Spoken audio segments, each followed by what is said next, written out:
A certain NPC name may be popping up a lot more recently, so you may be wondering, who the hell?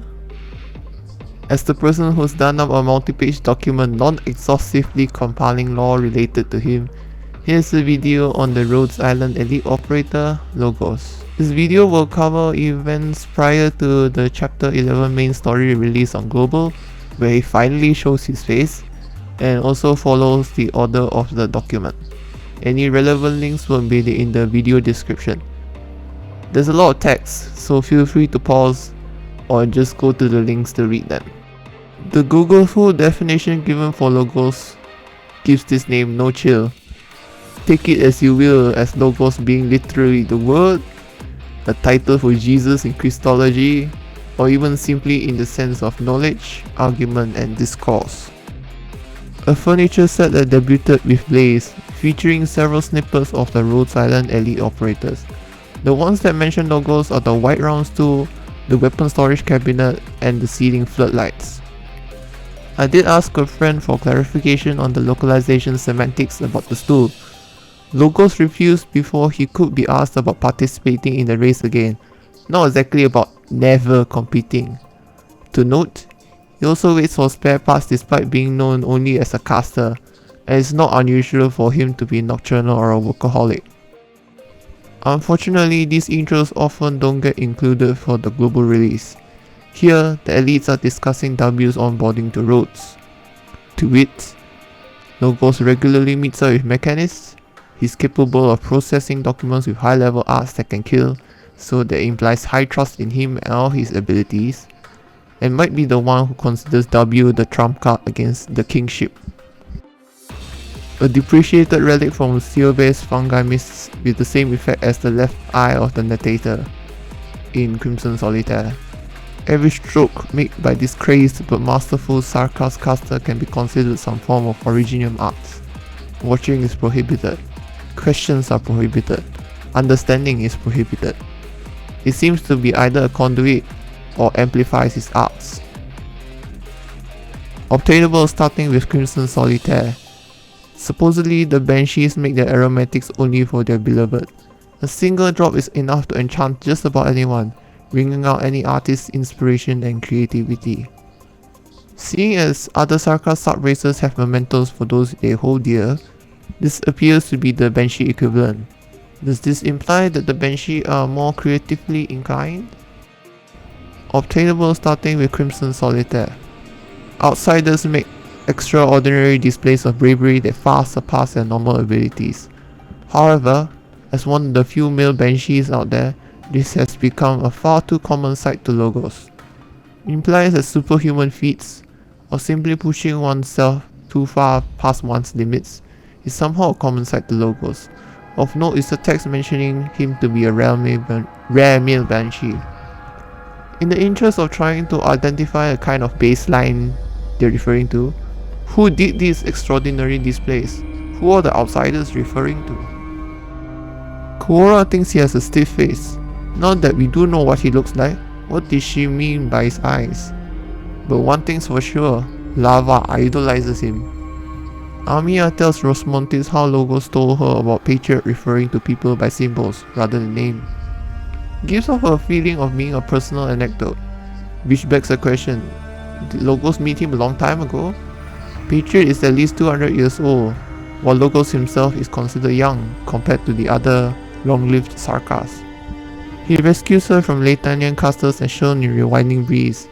You also get to briefly see his point of view in her omnibus story. He identifies the casters as followers of the Witch King, who, while powerful, doesn't give him cause for worry. He reiterates his belief in Rhodes Island's creed by saving the infected. Mudrock further notes how powerful Logos is himself, capable of destroying Colossus and clearing the mystical fog. あのエリートオペレーター、リターニアで目にした不思議なアーツには度肝を抜かれたものだが、いともたやすく霧を払う姿を見て理解した。去る数として彼は若いが、古のものであると。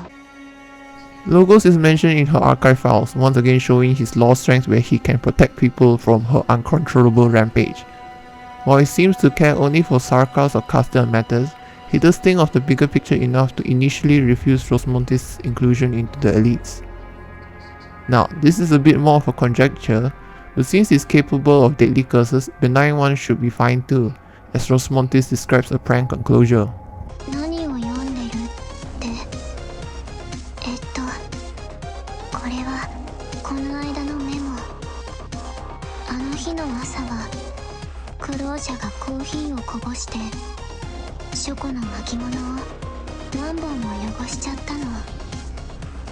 それでクロージャは呪われちゃった。確か5回喋ると唾が相手の顔に飛ぶって呪いだよ。怖い。Logos writes an archive entry regarding the Sarkaz King or Lord column.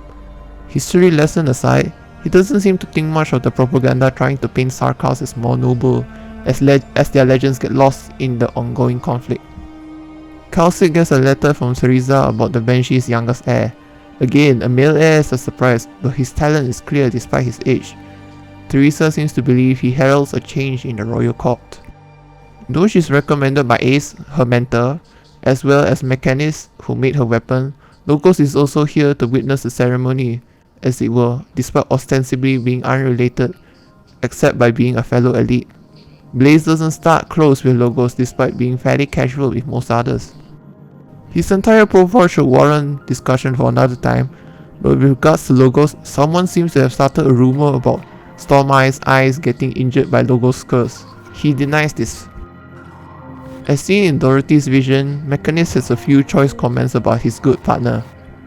For one, he wishes that Logos would cut his speechcraft so that they can finish missions faster, as well as deflect rumors of himself being wild, claiming Logos and the others do far worse. We get told Logos and Misery have already entered Londinium through their own methods with their respective teams. There's no further explanation regarding Logos' unique methods besides requiring special training. Shows up to stop the Sanguinox fun. The dialogue indicates he's accompanied by others, presumably W from the Talk of Bombs, Ascalon as Therese's former disciple. Logos thinks little of the Sanguinox followers, calling them unpracticed artists. The Sanguinox considers the Banshee more trouble than the Naxera, who, it must be said, is supposed to be able to devour life to use it. Sanguinox might imply Logos' arts are more oral based, which can be supported by Theresa's letter, so his pen may just be his primary conduit.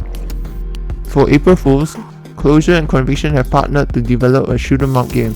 Players get a spiel about various aspects of the game before getting to play it. Logos must have sat through all that, and get competitive enough to get progressively better scores. And that is your technically very brief introduction to who Logos is. There's of course still more to come, what with chapter 11, as well as presumably his eventual playable self, but this is a primer for you to know why some people, namely me, are obsessed with this guy who didn't even show his face after only did after, I don't know, 1000 plus days. I hope you enjoy my descent into madness, and I'll see you when the story updates for Global. Goodbye.